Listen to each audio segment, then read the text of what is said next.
साथ है। फिनसेफ की फाउंडर अमरिन अग्रवाल भी हमारे साथ हैं। मोहित और अमरिन, आप दोनों का बहुत स्वागत है मनी गुरु के आज के इस खास कार्यक्रम में हमारे साथ शामिल होने के लिए।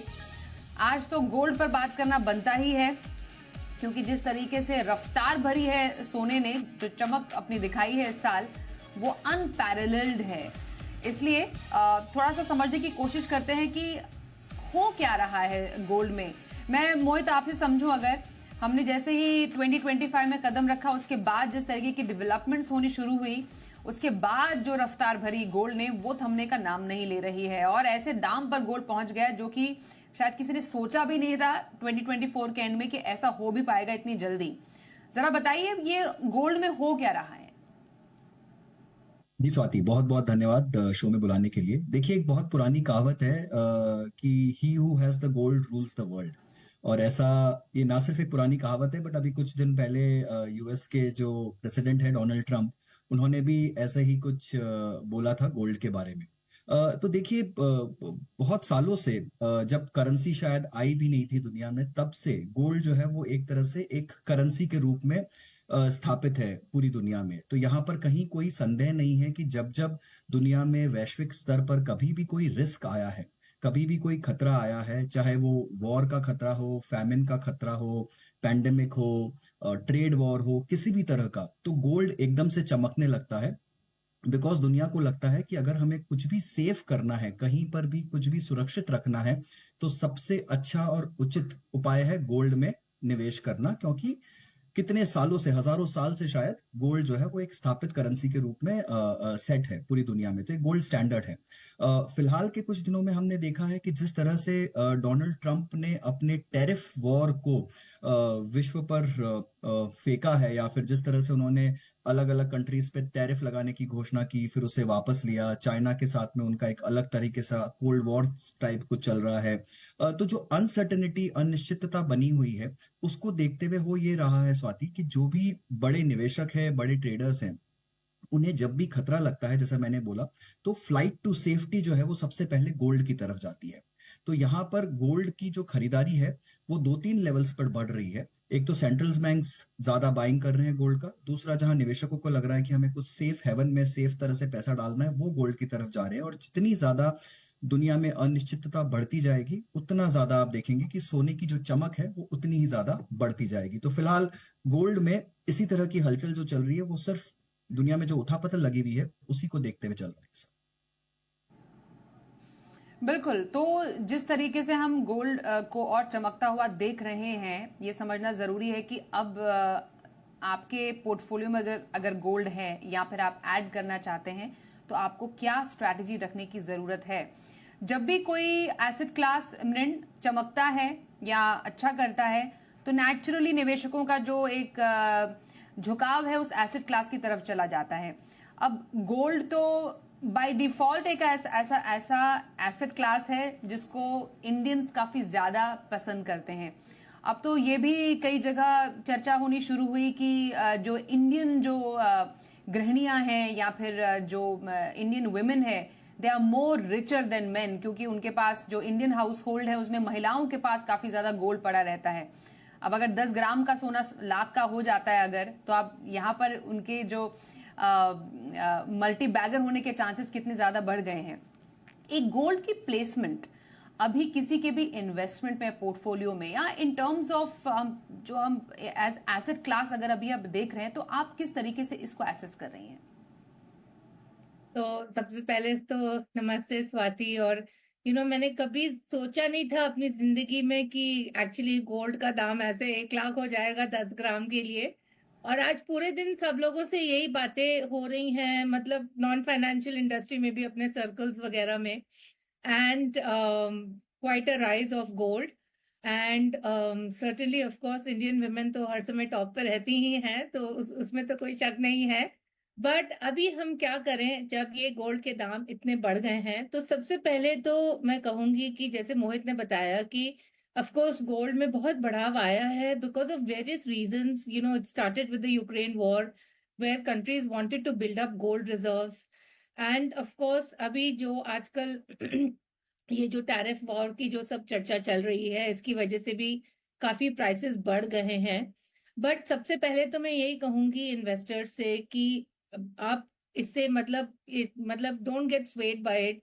और आजकल काफी आता है कि मतलब गोल्ड के रिटर्न्स इक्विटी के रिटर्न से अच्छे हैं, बट अगर आप एक्चुअली हम लॉन्ग टर्म बेसिस पर, रोलिंग रिटर्न्स बेसिस पर देखते हैं, तो actually 30% of the time gold returns have beaten equity returns, but 70% of the time equity returns are still better. And I would always say कि आप अपने asset allocation पर ध्यान दीजिए।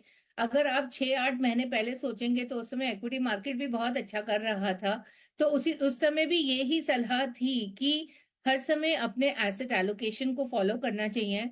मैंने एक स्टडी देखी थी गोल्ड के बारे में, जहां पर उन्होंने एक्चुअली कैलकुलेट करके दिखाया था कि जो 15 to 18% का जो एलोकेशन है गोल्ड में, वो सबसे अच्छा रहता है। बिकॉज इससे ज्यादा एलोकेशन करने से एक्चुअली ज्यादा रिटर्न्स में इतनी it doesn't help increasing the returns. So I would still say कि 15 से 18% मैक्सिमम आप गोल्ड में रखिए। आई थिंक ज्यादातर इंडियन हाउस होल्ड्स के पास ऑलरेडी ये ज्वेलरी के फॉर्म में होगा। सो यही मैं कहूंगी कि ज्यादा मतलब don't go by the recent returns, and एक 15% तक का एलोकेशन सही रहेगा। ओके, तो 15% तक का एलोकेशन अभी गोल्ड में आपके लिए सही है। ज्यादा ओवरबोर्ड होने की जरूरत नहीं है, क्योंकि एक चमकता एसेट क्लास जरूर है, लेकिन आपको इससे ज्यादा शायद गोल्ड अपने पोर्टफोलियो में शामिल करने की जरूरत नहीं पड़नी चाहिए। यहाँ पर थोड़ा समझना जरूरी है अभी कि हम जिस तरीके से अलग अलग कैटेगरीज को समझने की कोशिश करें मोहित। अब हमने अगर मार्केट कैप वाइज अगर हम परफॉर्मेंस देखें of large cap, mid cap या स्मॉल कैप, जहां पर यूजुअली लोग पैसा डालते हैं, फिर even further multi asset allocation, flexi cap funds हो गए, एज कंपेयर टू दैट हम इन्वेस्टमेंट पॉइंट ऑफ व्यू से गोल्ड की तरफ आते हैं। अब फंड ऑफ फंड्स हो गए, गोल्ड हो गया या गोल्ड एंड सिल्वर हो गया, वहां का भी जो पिछले लॉन्ग टर्म का 10 साल का जो एवरेज रिटर्न है वो काफी अच्छा रहा है। हम एक टेबल भी आपको दिखाने वाले हैं कैटेगरी और रिटर्न का, कि over the period of 10 years how कैसे जो आपका एसेट क्लास है और गोल्ड ने किस तरीके से परफॉर्म किया था। तो लॉन्ग टर्म में अगर हम इस तरीके के जब डेटा को देखते हैं तो हम क्या समझे अभी गोल्ड में एट दिस मोमेंट, अभी एक इन्वेस्टर को लॉन्ग टर्म के हिसाब से कैसे और कहाँ निवेश करना चाहिए? जी स्वाति, तो देखिए गोल्ड में निवेश करने के बहुत सारे तरीके हमेशा से उपलब्ध रहे हैं। सबसे पहली बात तो जैसा आपने और मृण ने भी कहा कि फिजिकल फॉर्म में गोल्ड हम सबके घरों में ऑलरेडी रहता है, ज्वेलरी के फॉर्म में रहता है। डिजिटल गोल्ड एक दूसरा तरीका है जो कि बहुत सारे प्लेटफॉर्म्स मुहैया कराते हैं आजकल। बट जो सबसे अच्छा और जो सबसे अक्लेम्ड तरीका है वो है गोल्ड ईटीएफ या फिर गोल्ड फंड ऑफ फंड का। तो उसके जरिए आप आसानी से डिजिटल फॉर्म में गोल्ड खरीद सकते हैं। ये पूरी तरह से फिजिकल गोल्ड से बैक्ड अप होता है स्वाति। ये जानने की बहुत ज्यादा जरूरत है कि यहाँ पर जितना भी यूनिट आप ले रहे हैं उसके पीछे उतना ही फिजिकल गोल्ड फंड हाउस ने अपने स्टोर में लेके रखा है, और इसका जो प्राइस है वो पूरी तरह से फिजिकल गोल्ड के प्राइस को ट्रैक करता है। थोड़ा सा उसके अंदर में डिफरेंस रहता है, वो डिफरेंस अमूमन जीएसटी का रहता है, और थोड़ा सा आप बोल लीजिए एक्सपेंस रेशियो और उन सबको मिला के कुछ लिक्विडिटी का कॉस्ट होता है उसके अंदर में, तो उसका डिफरेंस रहता है। But otherwise it tracks the price of physical gold. पहले सोवरेन गोल्ड बॉन्ड कर कर भी एक उपलब्ध होती थी पिछले साल तक। वो आरबीआई के द्वारा बहुत ही अच्छा एक तरीका था जो निवेश के लिए, सोने में निवेश के लिए चलता था, जहां पर आपको 2.5% तक इंटरेस्ट भी मिलता था। बट उसे अब बंद कर दिया गया है। तो वो मेरे लिहाज से सबसे बेहतरीन तरीका था, बट अब वो ऑप्शन हमारे पास में रह नहीं गया। तो अभी के जो ऑप्शन हमारे पास में अवेलेबल है उसमें बाय फार स्वाति सबसे अच्छा ऑप्शन यही है कि गोल्ड ईटीएफ या फिर गोल्ड फंड ऑफ फंड्स, जो कि म्यूचुअल फंड कंपनीज आपको मुहैया कराती है। आप वहां पर जाकर आसानी से निवेश कर सकते हैं। आप इसे चाहे तो एक्सचेंज पर खरीद सकते हैं, चाहे तो आप फोलियो फॉर्म में म्यूचुअल फंड के जैसे इसमें खरीदारी कर सकते हैं। इसमें आप एसआईपी, एसटीपी सब कुछ कर सकते हैं, और जब चाहे आप इसे बेच भी सकते हैं। इसमें आपको पूरी तरह से लिक्विडिटी भी अवेलेबल है। तो यहाँ पर आपको मेकिंग ब्रेकिंग चार्जेस और उन सब का कोई नुकसान नहीं होता। जो प्राइस पे आपने बाजार में गोल्ड का जो भाव चल रहा है उसी भाव पर आप इसे निकाल भी पाएंगे जब भी आप इसमें से अपना प्रॉफिट बुक करना चाहें।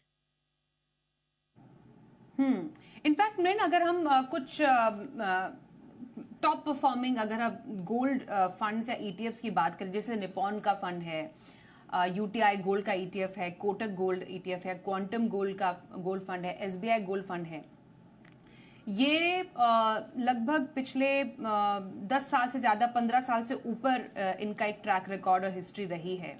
As compared to physical gold जब हम इसे कंपेयर करते हैं तो it's almost at par.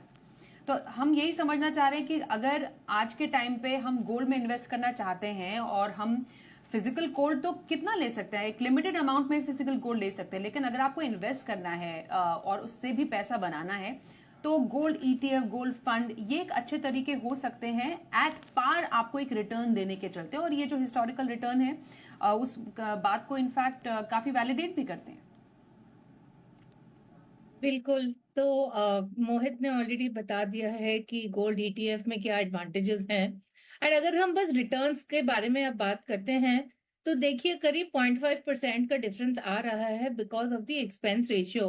But I think the benefits are so many, because जैसे कि आपने कहा कि फिजिकल गोल्ड आप कितना खरीद कर आप कैसे रखेंगे, उसको कैसे स्टोर करेंगे, और फिर जब आप उसको मतलब कुछ यूज करने के लिए जाएंगे तो फिर उसमें भी चार्जेस लगते हैं। तो सर्टेनली आई विल से कि अगर किसी को अभी गोल्ड में निवेश करना है तो गोल्ड ईटीएफ या गोल्ड म्यूचुअल फंड जो फंड हाउस के थ्रू आप खरीद सकते हैं, ये एक बहुत अच्छा ऑप्शन है, लो कॉस्ट ऑप्शन अवेलेबल है। एंड इसमें जो फिजिकल गोल्ड के जो सारे प्रॉब्लम्स हैं वो आपको इस प्रोडक्ट में नहीं मिलेंगे। बस एक ही डिफरेंस है, actually it's about the tangibility versus the intangibility. जो गोल्ड अब जो गोल्ड अगर हम खरीदते हैं या जेवर खरीदते हैं देन इट्स टैंजिबल, उसको हम छू सकते हैं, फील कर सकते हैं, but gold ETF is not tangible. तो इसीलिए कभी कभी लोग हेजिटेट करते हैं गोल्ड ईटीएफ खरीदने के लिए। बट जैसे कि रिटर्न्स हम देख रहे हैं, थोड़ा ही रिटर्न्स में फर्क है। एंड एक और चीज बहुत जरूरी है इसमें जानना कि ये जो हम फिजिकल गोल्ड का जो रिटर्न हम देख रहे हैं that is the price of gold. But जब हम एज एन इन्वेस्टर गोल्ड खरीदने जाते हैं तो करीब 25 से 30% प्राइस कम हो जाती है। तो ये जो हम रिटर्न देख रहे हैं गोल्ड का, फिजिकल गोल्ड का, इसमें से अगर आप 25-30% घटा देंगे तो उसका तो इफेक्ट आएगा ही। तो उस हिसाब से भी gold ETF is a much better option.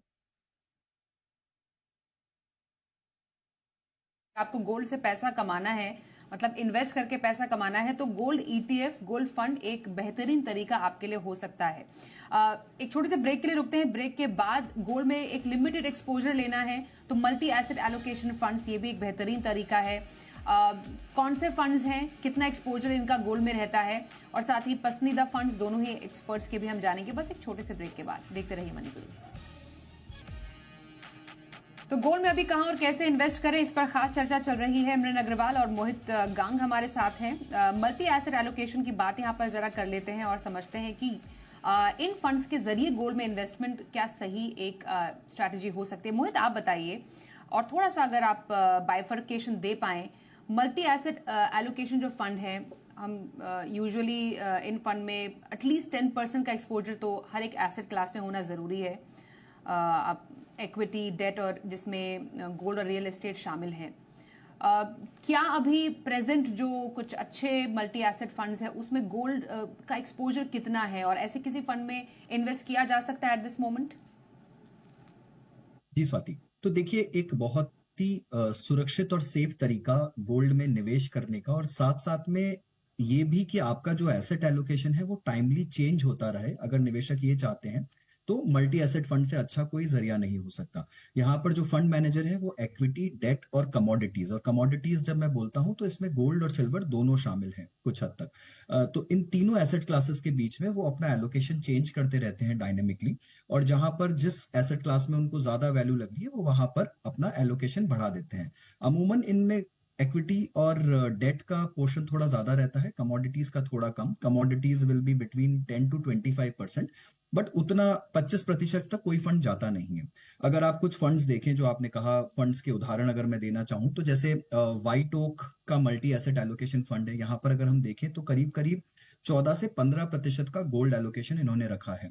And अपनी कैटेगरी का ये जो फंड है इसका अगर आप रिटर्न भी देखेंगे पिछले एक साल का, तो सबसे बेहतरीन रिटर्न मल्टी एसेट कैटेगरी में इनका रहा है। और उसके दो कारण है स्वाति। एक तो इन्होंने इक्विटी का जो एलोकेशन था वो बहुत कम रखा, 29-30% के आसपास, और गोल्ड और फिक्स्ड इनकम का एलोकेशन बहुत हाई था इनके पोर्टफोलियो में, तो इनका प्रदर्शन सबसे अच्छा रहा है इस कैटेगरी में। उसी तरह से अगर आप देखें दो तीन और फंड, तो Mirae asset allocation, multi asset allocation fund, यहाँ पर 13% का गोल्ड एलोकेशन है। डीएसपी के फंड में 12% का गोल्ड एलोकेशन है। इसी तरह आईसीआईसीआई का जो फंड है वहां पर गोल्ड और सिल्वर इन दोनों का एलोकेशन कुछ 5-6% के आसपास का एलोकेशन है। तो अलग अलग कैटेगरीज, अलग अलग मल्टी एसेट फंड अलग अलग तरीके से एक्सपोजर रहते हैं। और जिन्होंने भी गोल्ड में ज्यादा एक्सपोजर लिया है और इक्विटीज में एक्सपोजर को कम रखा है, वो 3-4 जो फंड्स हैं उन्होंने पिछले साल में काफी अच्छा प्रदर्शन दिया है। ये काफी देखने वाली बात है। यहाँ पर कुछ मल्टी एसेट फंड ऐसे भी होते हैं जो थोड़ा सा इंटरनेशनल डाइवर्सिफिकेशन लेते हैं। कुछ मल्टी एसेट फंड ऐसे भी होते हैं जहां पर थोड़ा रीट और इन्वेट का एलोकेशन होता है। बट ये एक ऑटोमेटेड तरीका है आपके पोर्टफोलियो को डाइवर्सिफाई करने का। और निवेशक अगर खुद से ये चॉइस नहीं लेना चाहता कि इक्विटी, फिक्स्ड इनकम और गोल्ड में कितना निवेश करना है, तो मल्टी एसेट फंड ये ऑटोमेटिकली उनको करके देता है। ये बहुत ही सहूलियत से भरा हुआ और एक काफी अच्छा बैलेंस्ड काइंड ऑफ पोर्टफोलियो आपको दे देता है। बिल्कुल। तो गोल्ड में एलोकेशन करना है तो multi asset allocation through equity funds भी आप यहाँ पर गोल्ड में एलोकेशन कर सकते हैं। अब एक पोर्टफोलियो अगर फॉर्मेशन की बात करें, मृण आपकी नजर में अभी, क्योंकि हमने एक वॉलिटिलिटी बाजार में देखी, अभी बाजार में फिर से एक स्टेबिलिटी आई है, बट यू नेवर नो कि ग्लोबल जो बाजार का असर है इंडियन मार्केट्स पर और कितना पड़ेगा। और जिस तरीके से ये पूरा टैरिफ वॉर चल रहा है, ये रोज कोई ना कोई नई न्यूज लेकर जरूर आता है। अभी एक पोर्टफोलियो के लिए विद इन कैटेगरी, जिसमें मार्केट कैप भी और एसेट क्लास के लिहाज से भी, कैटेगरी में जैसे लार्ज, मिड, स्मॉल कैप हो गया, देन फिर एक गोल्ड का एलोकेशन हो गया, एक अगर थोड़ा सा टेंटेटिव तौर पर समझें, कहां पर आप ज्यादा इन्वेस्ट करने की सलाह देंगी? लार्ज कैप ड्रिवन पोर्टफोलियो होना चाहिए, थोड़ा मिड और स्मॉल कैप डालें, थोड़ा सा टच ऑफ गोल्ड भी रखें, तो आपका एक आइडियल जो पोर्टफोलियो रहेगा इस लिहाज से कैसा रह सकता है? तो सबसे पहले तो आई विल से कि अगर आप अलग अलग फंड्स में निवेश कर सकते हैं तो कीजिए। अगर आपको लगता है कि बहुत मुश्किल है मैनेज करना, एक ही फंड में हमें सब चाहिए, देन ऑफ कोर्स ये मल्टी एसेट फंड अवेलेबल है। अगर आप अभी अलग अलग कर रहे हैं तो सर्टेनली ऑफ कोर्स आपके अपने रिस्क के हिसाब से ही आपको एलोकेट करना पड़ेगा। I will still say 15% gold में, एंड जो मतलब बाकी का अमाउंट, सपोज हम गोल्ड और इक्विटी के बीच में हम बोल रहे हैं, तो आई मीन ऑफ कोर्स आपको अपने रिस्क और अपने गोल के हिसाब से ही एलोकेट करना है। But I will still say कि अगर हमारा लॉन्ग टर्म पर्सपेक्टिव है तो certainly I feel mid cap, small cap में एक अच्छा एक्सपोजर होना चाहिए to get a good return, and may be like 30% in large cap and balance but in mid cap, small cap, but that would mean कि आपका risk level काफी high है। So you know, as I am saying कि risk के हिसाब से आपको choose करना पड़ेगा। एंड एक बात है कि मतलब न्यूज तो कुछ ना कुछ आती ही रहेगी। अभी टैरिफ की न्यूज है, कल कुछ और न्यूज हो जाएगी, तो ये न्यूज के बेसिस पर ही हम हर बार पोर्टफोलियो अपना बदल नहीं सकते हैं। इसीलिए हमारी हर समय राय रहती है कि आप अपने गोल्स, रिस्क के हिसाब से अपना एसेट एलोकेशन बनाइए और उसमें बने रहिए। उसमें आप ज्यादातर चेंज मत कीजिए। न्यूज के हिसाब से तो मतलब चेंज नहीं करना चाहिए। सर्टेनली अगर साल में एक बार उसका मतलब इवैल्यूएशन करके अगर कुछ चेंजेस करने हैं, but not driven by news. बिल्कुल। मोहित, अभी कोई सोना खरीदना चाहता है या फिर सोने में निवेश करना चाहता है, तो एक क्या करें और क्या ना करें, ये कुछ इंपॉर्टेंट जो पॉइंट्स हैं टू रिमेंबर, वो क्या रहेंगे? स्वाति देखिए, शायद ये सुनने में इतना अच्छा ना लगे, बट मेरी राय यही रहेगी कि प्लीज फोमो में आकर इस स्तर पर सोने में एंट्री ना ले। राइट, थोड़ा सा कंट्रोवर्शियल व्यू हो सकता है, बट मुझे लगता है कि जिस तरह की रैली और जिस तरह की बढ़त हमने सोने में देखी है, पिछले एक साल में 30% का रिटर्न, पिछले 3 सालों में 20-22% का CAGR रिटर्न, ये अनरियल है। राइट, और मुझे लगता है कि कुछ हद तक जो पिछले साल स्मॉल कैप में हो रहा था वो इस साल अब सोने में हो रहा है। और अक्सर हमने देखा है कि इस तरह का जो रैली होता है, उसका जो अंत होता है वो स्वाति अच्छा नहीं होता है। तो मुझे लगता है कि कहीं पर अगर आप अंडर एलोकेटेड हैं कमोडिटीज में, ओवरऑल आपके एसेट एलोकेशन के लिहाज से, तो बेझिझक होकर आप अपना सोने में एसआईपी के जरिए या सिस्टमैटिक ट्रांसफर के जरिए आप अपना एलोकेशन कंटिन्यू रख सकते हैं। इस लेवल पे ये सोच के कि सोना आपको और आगे जाकर भी उतना ही रिटर्न देगा जो पिछले 1 साल में दिया है, 3 सालों में दिया है, उस लेवल पर आकर प्लीज अब एंट्री ना लीजिएगा। और अगर आपको पोर्टफोलियो में ऑलरेडी आप बिकॉज ऑफ द रैली आप ओवर एलोकेटेड हो चुके हैं, आप ओवरवेट हो चुके हैं गोल्ड में, तो यहां पर आप अपने पोजीशन को ट्रिम कर कर अपने पोर्टफोलियो को रीबैलेंस भी कर सकते हैं। सबसे सेफ तरीका, अगर आप चाहते हैं कि थोड़ा कमोडिटीज एलोकेशन हो बट आप श्योर नहीं है कि कितना परसेंटेज एलोकेशन होना चाहिए, तो फिर मेरे लिहाज से सबसे अच्छा तरीका मल्टी एसेट फंड का ही है, जहां पर ये कॉल आप फंड मैनेजर के हाथ में दे दीजिए कि कितना एलोकेशन डालना है। बट अगेन मेरी रिक्वेस्ट यही रहेगी कि सिर्फ ये सोचकर कि हम अभी तक इस रैली में पार्टिसिपेट नहीं कर पाए, अब इस रैली में एंट्री लेना काफी खतरनाक हो सकता है। बिल्कुल। तो गोल्ड में निवेश से पहले क्या रखिए ध्यान, ये हमने मोहित से समझा। अब कुछ फंड समझने जरूरी हैं। अभी अगर आपको गोल्ड में ही इन्वेस्ट करना है तो थ्रू गोल्ड ईटीएफ या म्यूचुअल फंड के जरिए आप कहां पर इन्वेस्ट कर सकते हैं, बताइए मृण, आपकी रेडार पर कौन से फंड्स हैं? I would say Nippon ETF या एसबीआई ईटीएफ है, आईसीआईसीआई का भी है। आप इनमें किसी भी मतलब चूज कर सकते हैं इनके बीच में। ओके। तो निपॉन का फंड है जहां पर इन्वेस्ट आप कर सकते हैं। ये गोल्ड ईटीएफ है, यूटीआई का गोल्ड ईटीएफ है, कोटक गोल्ड ईटीएफ है, क्वांटम का गोल्ड फंड और एसबीआई गोल्ड फंड। ये कुछ ऑप्शंस हैं जो कि मृण को पसंद है आपके लिए पोर्टफोलियो में शामिल करने के लिहाज से। मोहित, आपको पोर्टफोलियो में टच ऑफ गोल्ड के लिए कौन से फंड्स पसंद आ रहे हैं? देखिए, अगर मैं प्योर गोल्ड फंड लूंगा, गोल्ड ईटीएफ या गोल्ड बीस, तो फिर definitely the choice will be between Nippon, HDFC या यूटीआई, जस्ट बिकॉज कि इनके एक्सपेंस रेशियोज काफी कम है और इनका एएम बहुत ज्यादा है। तो यहाँ पर ये 3-4 चॉइसेस रहेंगी। और अगर मुझे मल्टी एसेट के थ्रू एक्सपोजर लेना है, then I will go with DSP multi asset fund, Nippon multi asset fund या फिर Mirae multi asset fund. Okay, तो एचडीएफसी का gold fund ETF, ICICI Pru का गोल्ड ईटीएफ, एक्सिस का gold ETF, ABSL और Kotak gold ETF भी पसंद आ रहे हैं मोहित को एक गोल्डन पोर्टफोलियो के लिए। तो हमने समझा कि गोल्ड में इन्वेस्ट करना है तो कैसे करें इन्वेस्ट, क्या है तरीके और किन बातों का रखें ध्यान।